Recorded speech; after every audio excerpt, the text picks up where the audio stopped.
if you get inside that chamber and start sucking gas, you might not be able to control yourself. These soldiers are learning to defend themselves against a weapon which they hope will never be used. They're undergoing training on how to survive a chemical warfare attack. But recent events have raised expectations that the world is on the verge of eliminating not only the production, but also the use of chemical weapons. In World War I, poison gas killed 100,000 people. 1 million more were maimed or injured by deadly chemical agents. This horrific experience prompted the League of Nations to adopt the Geneva Protocol of 1925. The protocol prohibits the use in war of poisonous gases, but it does not ban their production or stockpiling. For the last 15 years, the UN has put the elimination of chemical weapons at the top of its non-nuclear disarmament agenda.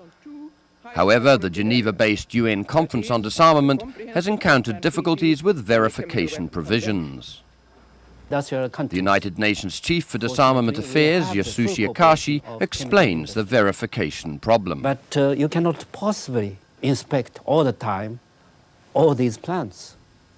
And the difference between pesticides and poison gas is a very, very thin line. But in order to have full confidence that this convention works and nobody is cheating, you have to have good verification provisions. Today, the need for a total ban is becoming more critical. More than 20 countries are now manufacturing and storing chemical weapons. The actual use of chemical weapons in the Iran-Iraq conflict has aroused very great concern. On several occasions, UN expert teams have confirmed its use during the Gulf War. Sometimes the victims were unarmed civilians. The UN Secretary-General was one of the keynote speakers when 149 countries met in Paris earlier this year. They unanimously condemned the use of chemical weapons.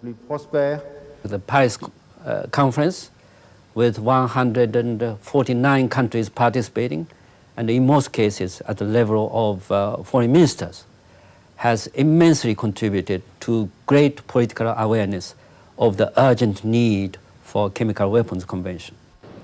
The Paris conference called on the UN Conference on Disarmament, as it resumes its session in Geneva, to conclude a global convention. This would totally ban the production, storage and use of chemical weapons. With growing superpower support, the prospect for the total elimination of chemical weapons is no longer out of the question. This has been a report from the United Nations.